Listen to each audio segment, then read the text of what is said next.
Hey guys, it's Leanna, and yeah, I'm doing game content very trepidatiously.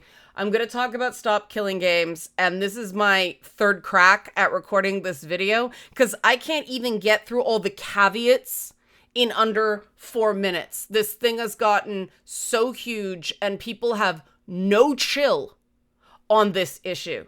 So I'm talking about this because games and legislation historically have not played great with each other. The minute you get governments involved in anything involving technology, the laws tend to be poorly conceived or poorly written. We've had, the digital tax that just got yanked off the table. It's in the process of being yanked off the table. It needs an act of parliament to do it because, that was well-intentioned up here in Canada, right? Okay, these big companies are coming in and taking advantage of a ton of tax breaks to do production in Ontario or BC or Quebec, different Canadian provinces, but they're not really paying to help maintain Canadian content. And obviously the population is much larger in the US. Canadian providers are just going to get wiped out. Canadian content creators are increasingly dependent on needing, stuff south the border, and now it's hostile. So what do? The solution was obviously not workable because these companies have a very, very large bully streak, and they have a lot of power. Obviously, when the president of the United States is advocating for Netflix and Amazon and all of that, anything you put in has to withstand that. I mean, Facebook just won't allow you to link news in Canada anymore because they wanted Facebook to operate in Canada and pay into the same media fund that big Canadian broadcasters have to pay into to maintain things like local news, which is not terribly profitable, but very, very important in the grand scheme of things. And so, okay, good try, but again, these companies have intense power. And all they have to do, if a law goes in a certain market, they'll just go, well, we're not going to serve that market anymore. And if that's fine with you, great. But I think a lot of people, if they care very much about being able to play these games, they're not going to want, global FOMO on these things or a checkerboard of, because I mean, that's been an issue with games as a service, the PSN isn't available in your area. You need a PSN account so you can't play. People were unhappy with that too, right? So this is a very tricky problem, and threading this needle is, and I can already hear people who are intent on a legislative solution going, no, you're wrong, and you're stupid, and you're this, and you're that. Please don't do that. It does not help. I've seen some of the attacks that the Stop Killing Games people have gotten, and they are not fair. That was actually the first I heard about it, was from a client who asked me about it. I'm like, I know nothing about this. And one of the things that is a challenge is explaining it. So there's explaining what it is, explaining what they want, and then explaining the challenges in it. And if people can't just self-soothe to get to the end, people's intentions are completely misconstrued. And I really do think the Stop Killing Games people mean well. They've started an important conversation. I know some people get triggered by that phrase too, something important to say, but at least they're trying. And I want to reward that. So let's help support this channel and get into it. Help support this channel. Become a monthly patron. Patreon.com/LeannaK. Or buy a one-time Leanna Care session for someone who can use it but can't afford it. Coffee.com/LeannaK. water. Like and subscribe to this channel if you like this content. I'm going to try to do more gaming content if this doesn't turn into a fucking garbage fire. And who am I kidding?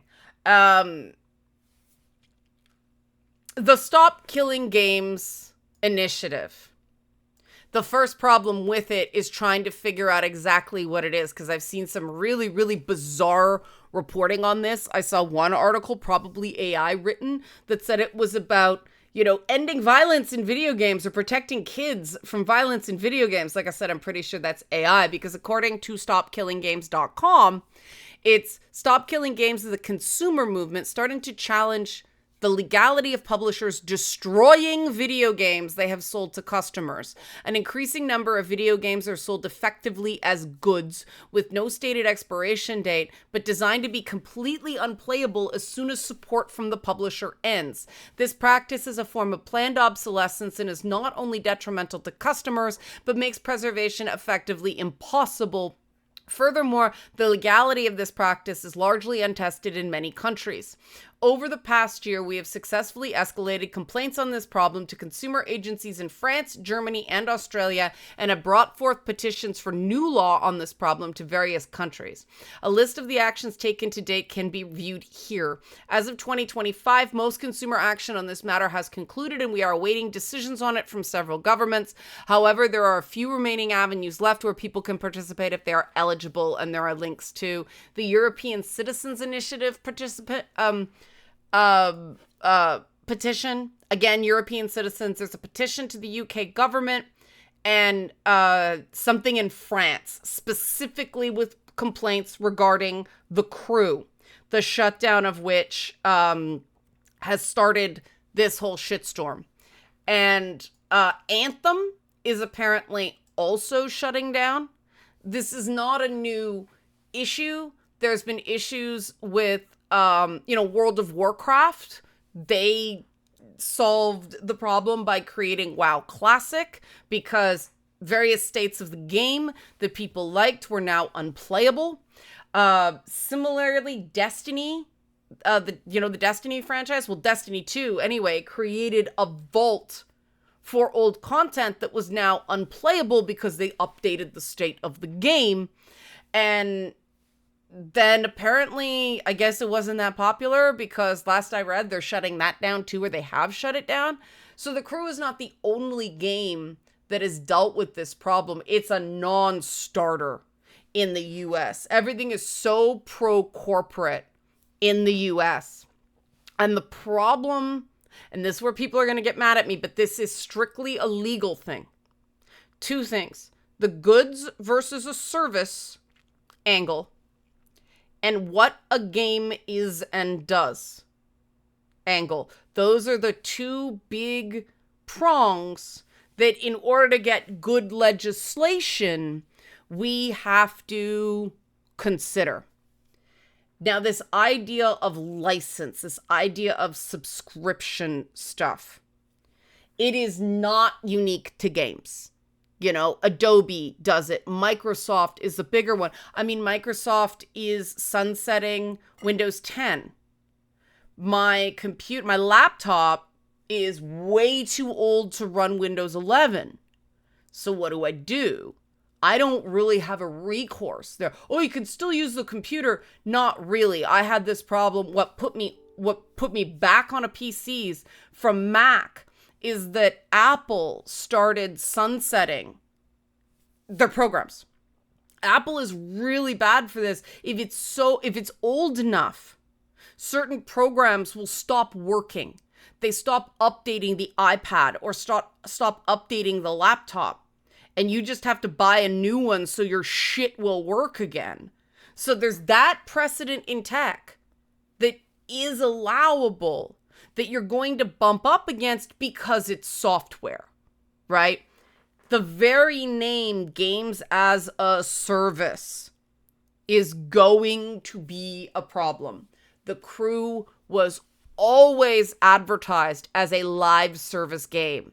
And that is Ubisoft's defense. Here, poor Ubisoft. They're always the poster boy for stuff that a bunch of other companies do as well.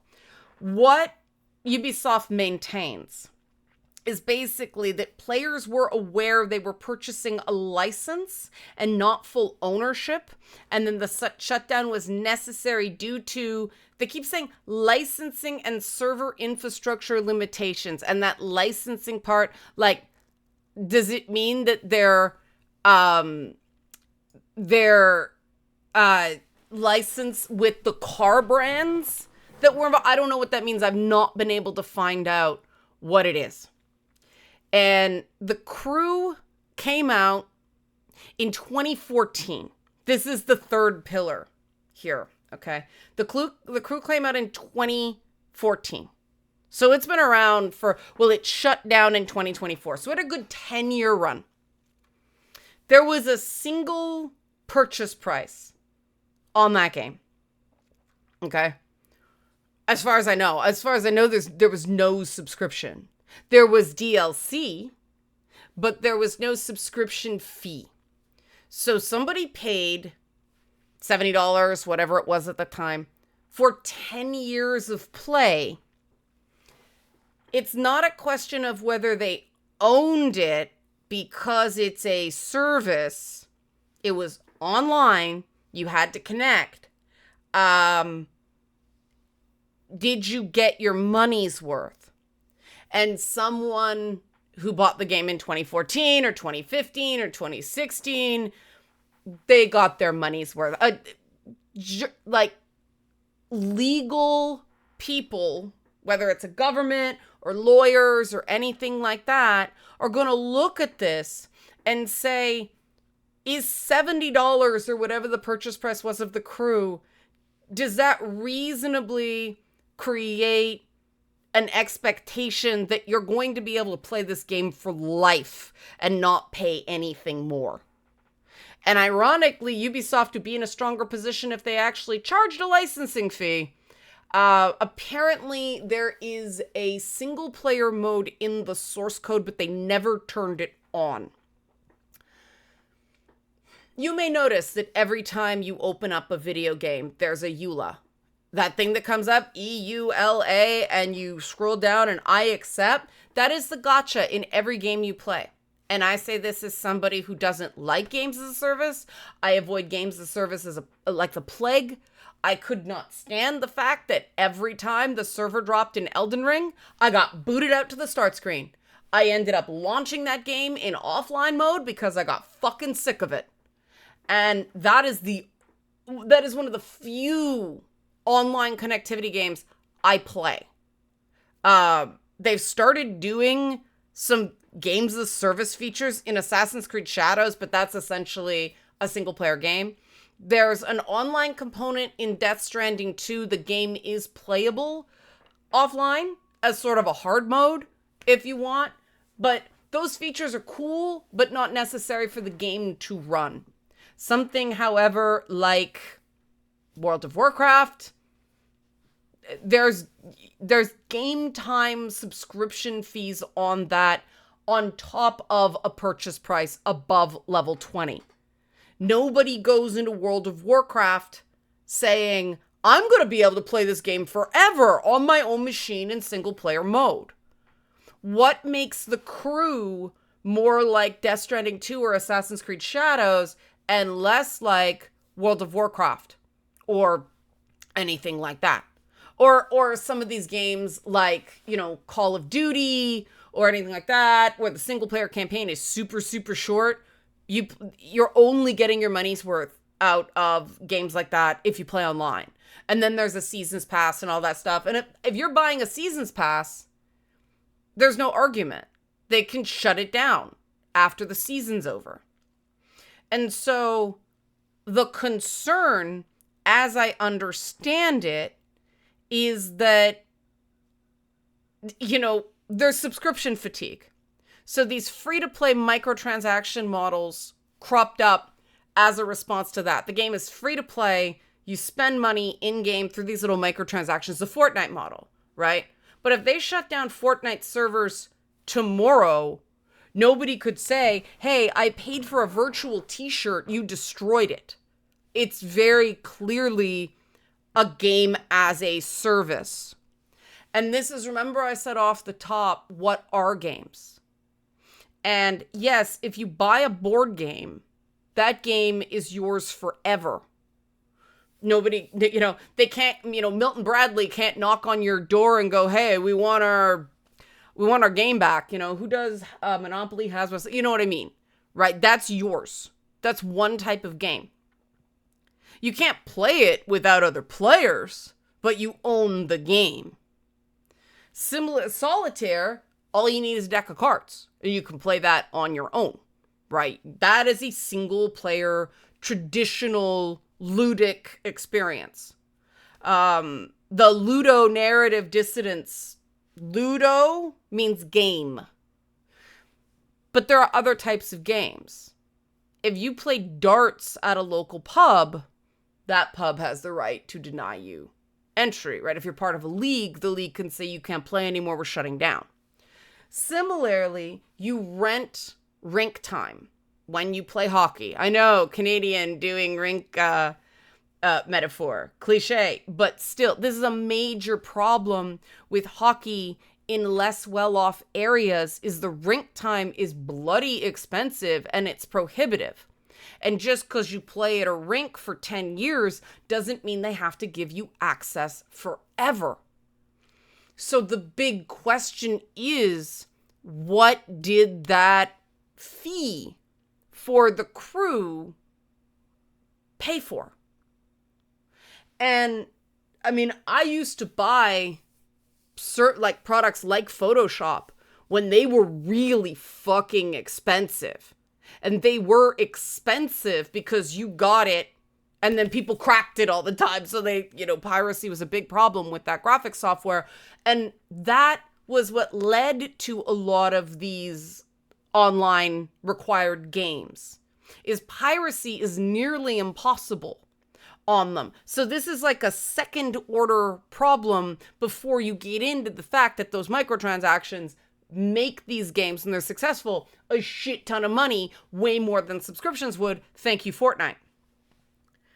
And the reason that people like me don't like games as a service is because, one, you don't own the game, but more and more, I still buy physical copies, but I did download Death Stranding 2. Not sure why. Oh, because I wanted the early access. Do I own Death Stranding 2 because I have a physical copy? Less than, say, Assassin's Creed Shadows, where I have a physical copy? I don't know. Oh, no, Shadows isn't physical. Mirage, I have the physical copy of. Assassin's Creed Mirage. Do I own Assassin's Creed Mirage more than Death Stranding 2? Well, no, because the version on the disc is unplayable in its form. Those games are too big to fit on the disc. This is one of the problems that Nintendo is getting into with their, Game Key system. That's controversial as well. The disc is just the starting point. There's still a gigantic download, day one download, that you have to do to make that game playable. And yeah, we're in a situation where do we own our games? And this is where the whole games preservation movement came from. I mean, I still have my copy of Planescape Torment. I have my old copy of Baldur's Gate 3. I have a whole bunch of floppy disks, but I don't have a power supply for that freaking Apple IIc. Those floppy disks probably don't play anymore. They're so fucking old. They're from the 1980s. Is that planned obsolescence that destroys a game? Those floppy disks don't really survive. They break down. So do cassette tapes, right? CDs break. Ask my final CD on my 13th Doctor DVD set. Snap right out of the box. Can I do anything about that? No, buyer beware. So, and that's a flat out, not a defective product, but defective packaging. The stuff was in there so tight that it snaps when you take it out. But does Walmart give a shit? No. And that's the big problem with going to any government solution. These companies are behemoths. except for Microsoft, that seems to have, shot itself in the foot and proverbially slit its own throat with the whole Game Pass strategy, which I called, by the way. Not that being right in this industry gets you fucking anything. That's what's so frustrating about it, is I've been right on a lot of shit and I get no fucking credit for it, but people who are constantly wrong but loud and are able to whip up passions do very, very well, because they can get people whipped up. And that, all the rumors, all the speculation, all the opaque communication from these big companies that their PR departments tell them to do, it has created distrust. And courts don't care about distrust. Governments don't even care about distrust. Governments care about, are we going to drive business out of our country if we legislate this, and do the rewards are more than the harm, right? And I mean, Ubisoft is in a situation where, because they are a French company, they function very, very differently than other game studios and game companies that are based in California or places like that, Florida, Texas, But could Ubisoft, change their corporate head office to Montreal or San Francisco? They could.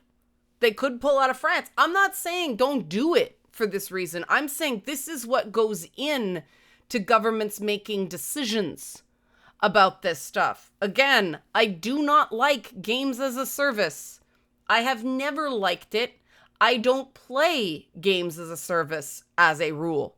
I played World of Warcraft last week for the first time in ages. That's why it's fresh. And holy shit, I downloaded it for free. It's fucking huge, but it immediately starts trying to sell you the physical copy of the game. The pay, 39, it was on sale. It's no longer on sale. So 69, 100 and something. And what does that get me? Well, then I have to pay for playtime on top of that.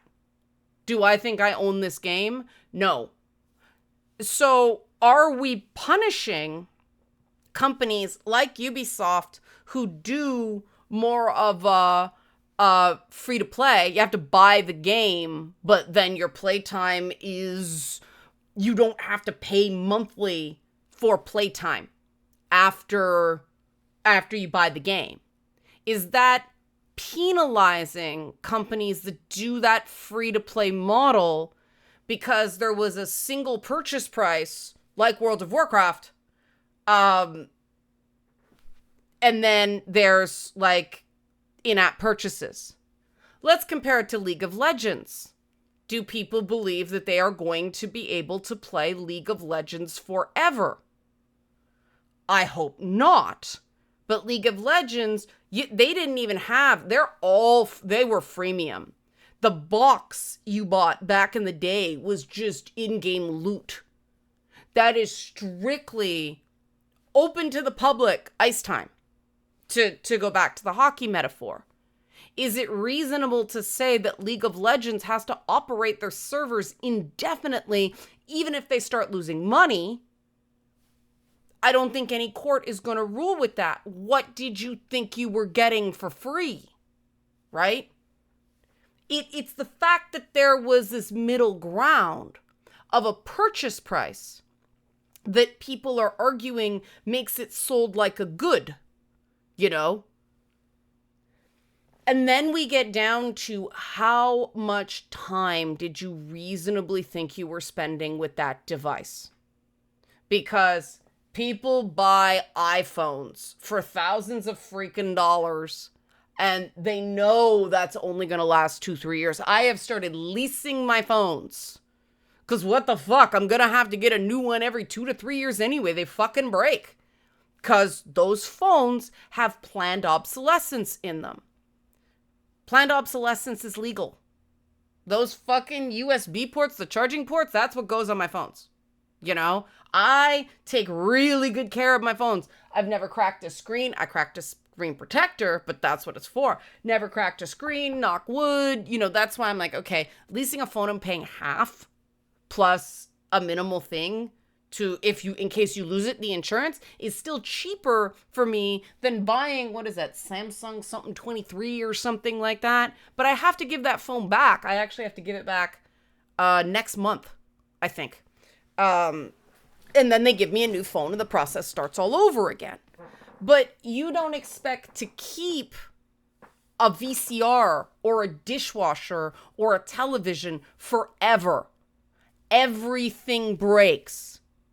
So the only thing I think we could do is have a minimum amount that if you sell someone a game, they have this much guaranteed time to play. That's all I think a government initiative will be able to do on this instance, because you can't force a company to just maintain servers in perpetuity. No one is going to make those games anymore. I can't. That's compelled labor. That's coercion. I don't think that's going to hold up in court. It's not reasonable.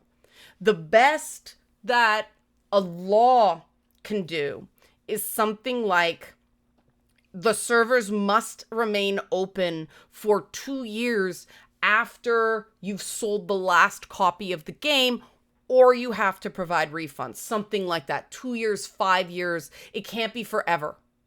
It can't. Because if you bought a car and never got a tune-up and then said this car's a piece of shit because it doesn't run anymore, there are maintenance costs to anything like that with moving parts.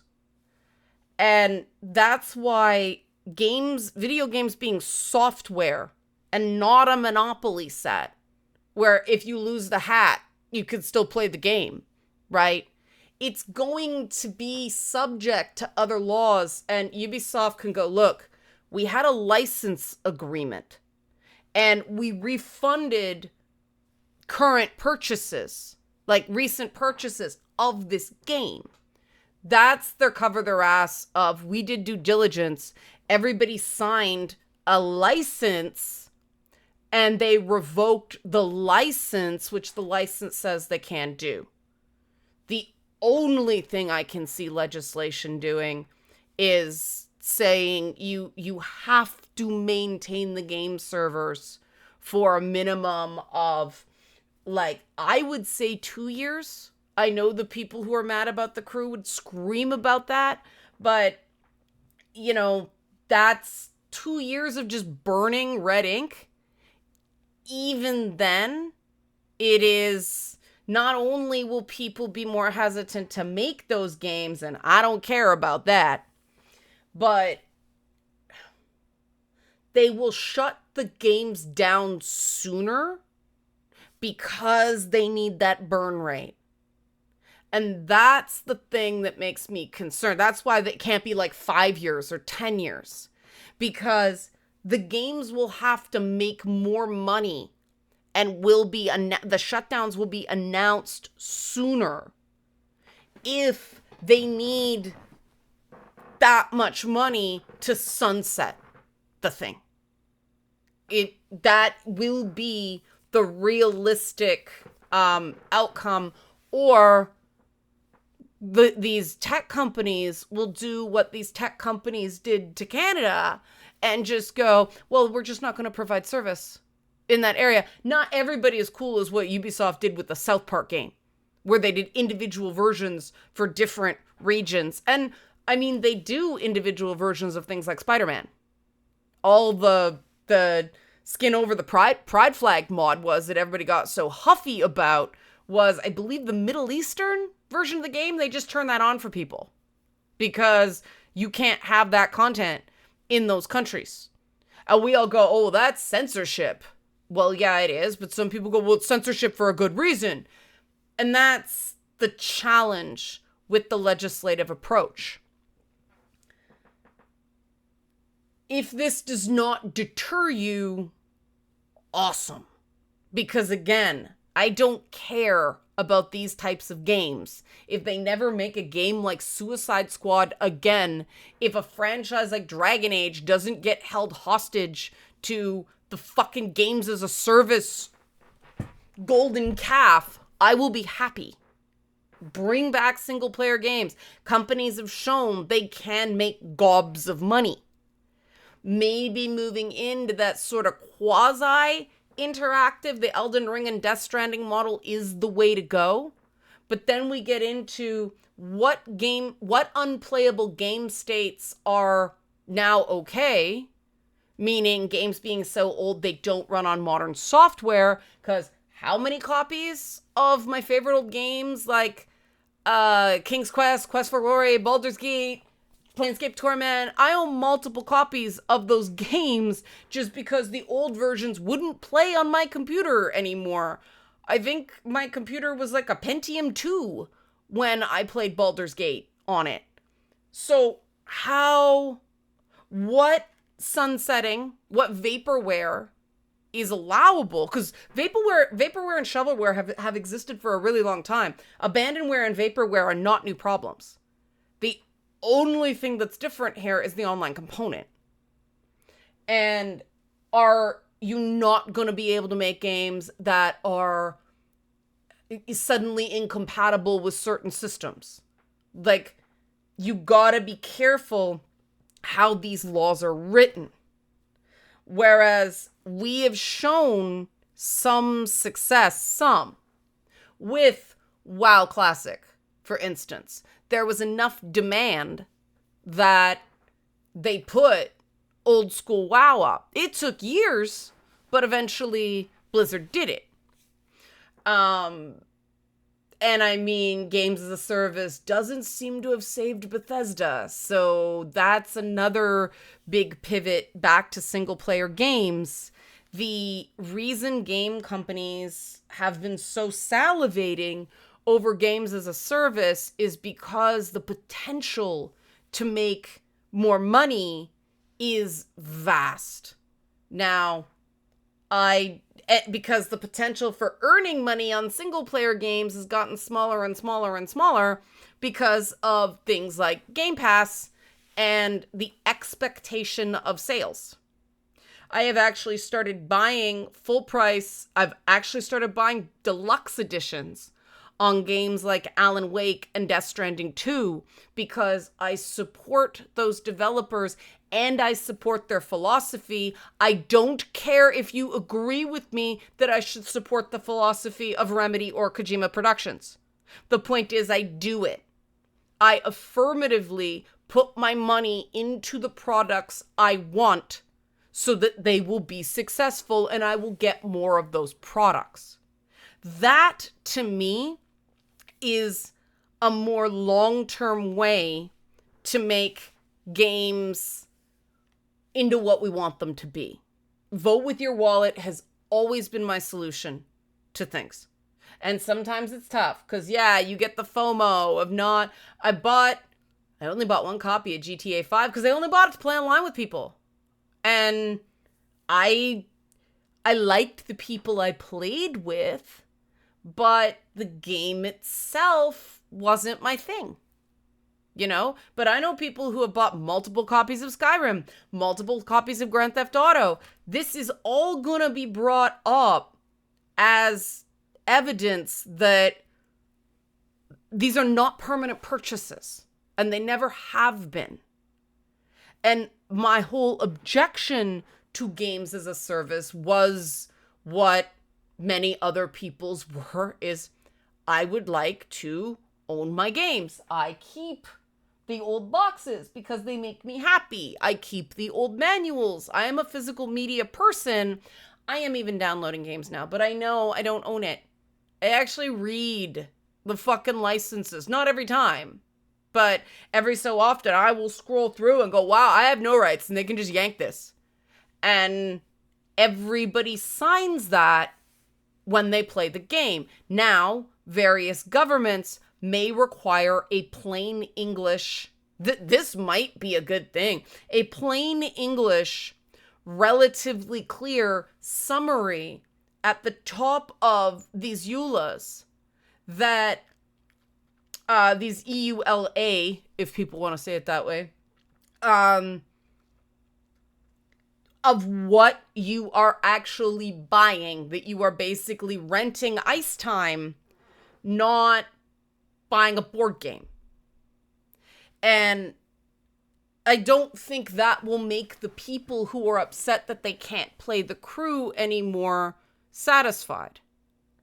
And I feel for them. I know what it's like to have something you love and have it really not be for you anymore.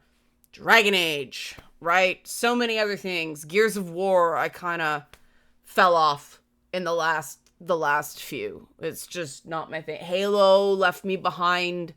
And I mean, yeah, I don't want to play the enhanced edition of Baldur's Gate or what. I mean, Baldur's Gate is a shining example of a franchise that just left me behind. Baldur's Gate 3 does not have the same tone. You can't do a pure hero run in Baldur's Gate 3, and that left me behind some. I get the emotion. It's not the same. Remember I said you have to chill here. People will listen to people who are hinged. There is only so much a legislative approach is going to be able to do. They may fine Ubisoft for shutting down The Crew, but they can't keep them from shutting it down. That game's gone. It's not coming back. And the last argument that I think has enough merit to discuss the challenges with it is the idea we'll just give the game to players to play on their own services, like LAN parties and stuff like that. And that's why I wish I could find out what the fuck is going on with that licensing comment. Because, like, I ported my Death Stranding video from last Tuesday onto YouTube just to keep it, because I thought there was some funny stuff. That boss fight was cool, but it's ineligible for monetization because of music. Now, I think if I buy a game, I should not get in trouble for streaming the game. And this is not the first game that's happened to. Can I do anything about it? No. But I didn't buy that game, and I'm not able to share it wherever I want to because of the licensing agreements on the music. Now, if The Crew has certain licenses that were only good for 10 years, they legally can't give that game over to people to just play. They can't. It's not, because the content they licensed was not in perpetuity. And it costs a lot more to license games exclusively, license music and things like that, brands exclusively in perpetuity. There's usually a sunset on those. And they may have, the renewal fee may have been more than Ubisoft was willing to pay. I don't know. I can't find out what's going on. The language, that's what makes me think of it. But again, there's no way to coerce or compel a company to provide a service forever. The destroying games thing, that made me hesitant to get involved, because it's an emotionally charged word that is designed to hijack reason, right? If you can't access your local rink anymore, have they destroyed hockey? No. You just don't have the space to do it in. And there's a reason they call certain games massive online battle arenas, multiplayer arenas, right? The owner of that arena can say, you can't play here anymore. And that's why I brought this up. Well, we could always go play somewhere else.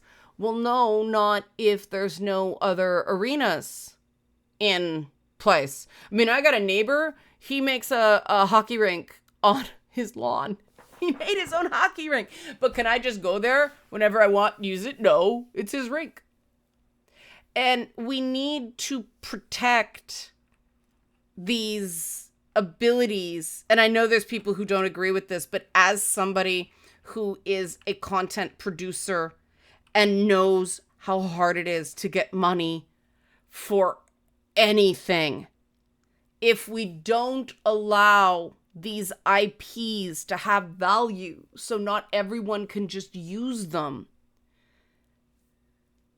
artists are going to get screwed. Creators are going to get screwed because the only source of money now for these projects are governments that pick winners and losers and are highly censorious. These are just the realities of this stuff.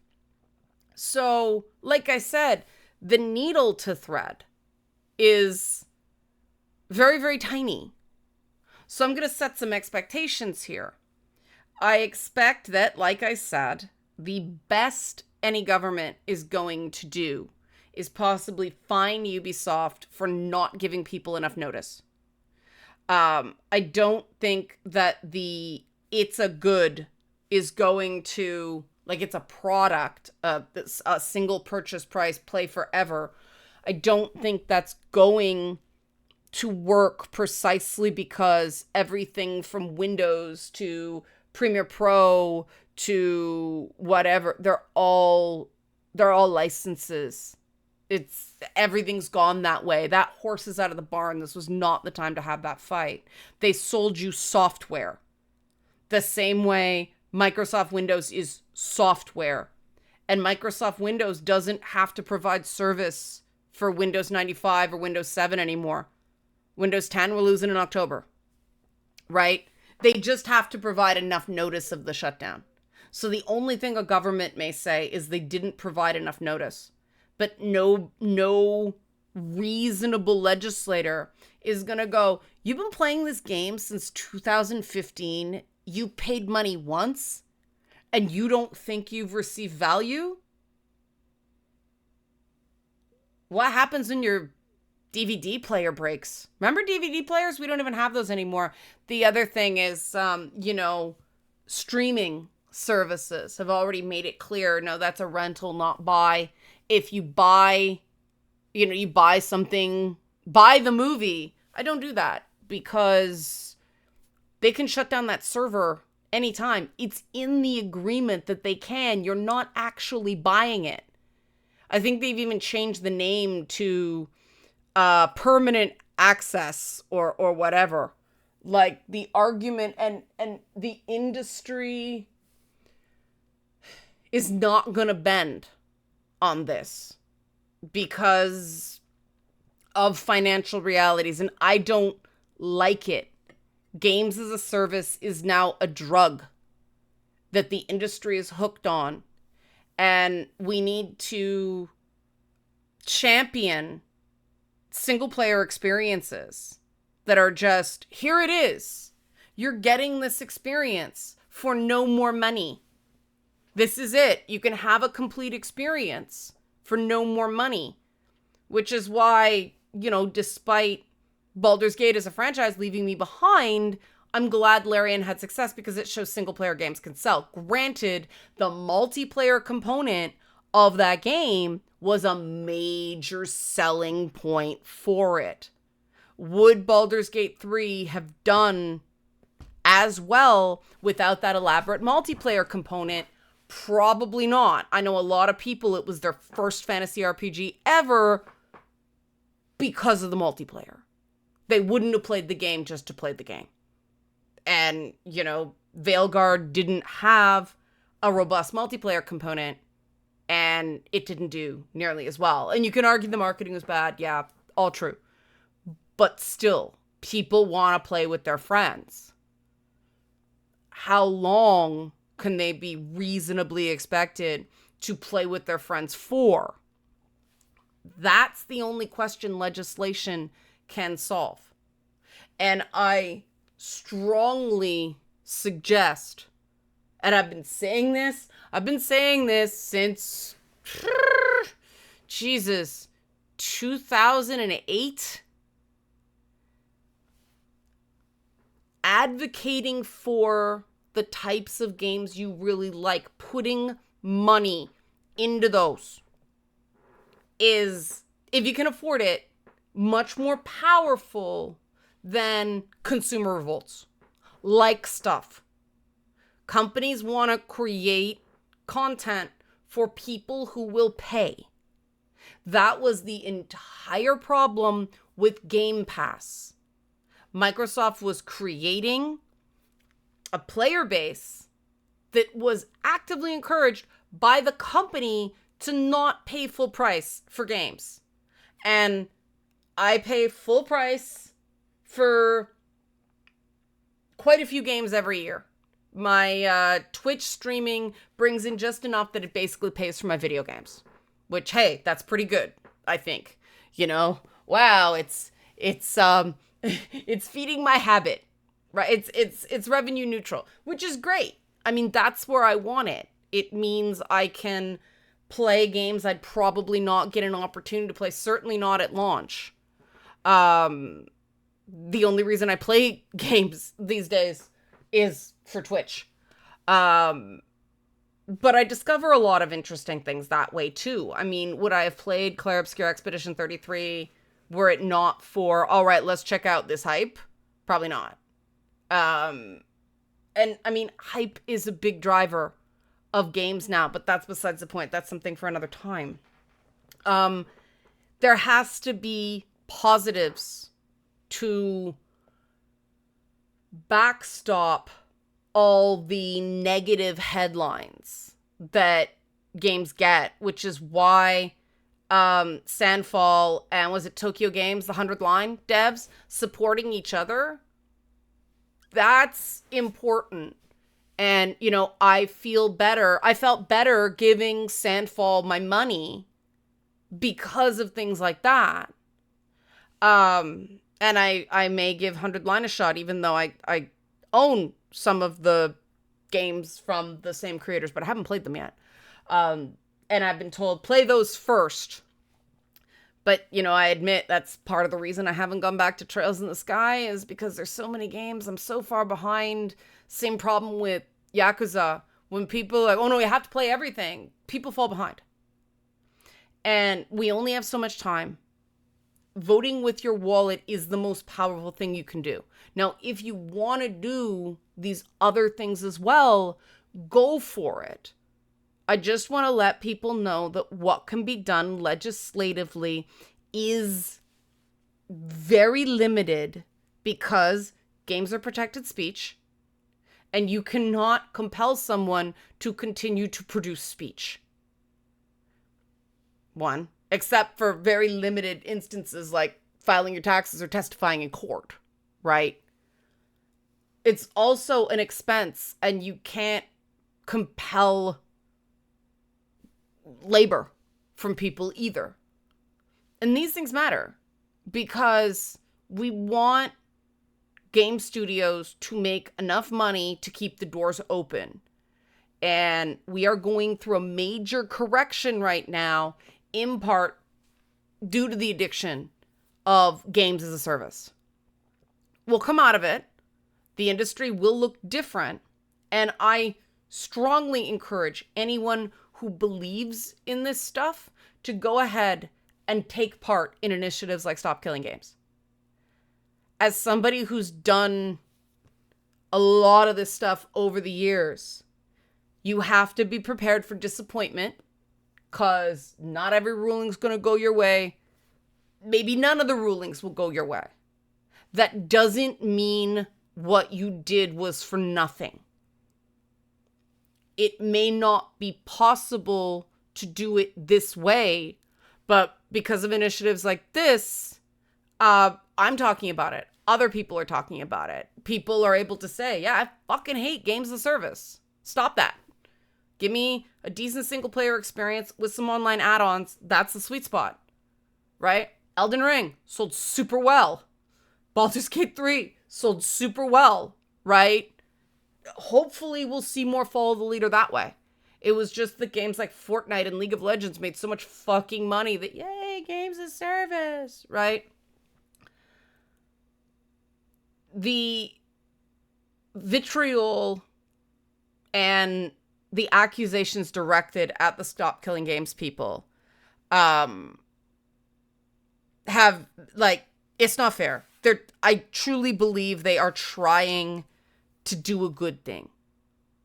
And, you know, I may critique their methods because I don't want to set a precedent of a ton of legislation on video games. You know, do you want games like Stellar Blade to get banned because there's some evidence that has come out of late? It needs to be reviewed, but some evidence that it does. Games with sexually objectified women do increase certain attitudes in certain men. Do you want games banned because of that research? I don't. I want people to be able to make their girly games that they want. You know, other people's misogyny is their problem.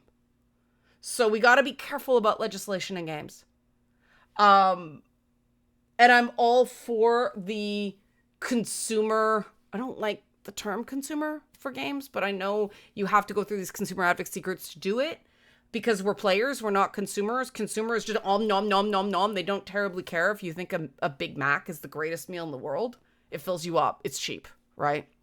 But I do believe we do need groups like this to advocate for these concerns, and they're never going to be perfect, and they shouldn't have to be. And so please, if you disagree with me, if you disagree with Stop Killing Games, if you disagree with anything, do not instantly demonize someone. Give them the benefit of the doubt. No, really. Like, give them the benefit of the doubt that they mean well. Their methods may just need a tweak. And, you know, none of us know as well, which is why don't go to war over this stuff. Listen. I've been listening for weeks. I admit I still don't understand it completely because I've heard so many conflicting things and people launch into the drama surrounding it instead of going, what is Stop Killing Games? You're hearing about Ross and Thor and all that stuff. No, what is it? Oh, there was this video and this video. Watch this 1 hour video on it. I mean, this video is 52 minutes long. I don't have that kind of time. What is it? Please be chill. Please be good to each other. I really think everyone here cares. Help support this channel. Become a monthly patron. Patreon.com/LeannaK. Or buy a one-time Leanna Cares session for someone can use it but can't afford it. Coffee.com/LeannaK. Your support is essential because, yeah, I'm sure there will be some people who will falsely accuse me of shit because of this video. But sign up for a Leanna Cares session yourself if you want some stuff. If you have some stuff you want to work through. I talk through issues like this. But yeah, like and subscribe if you don't have the money. Thanks for watching.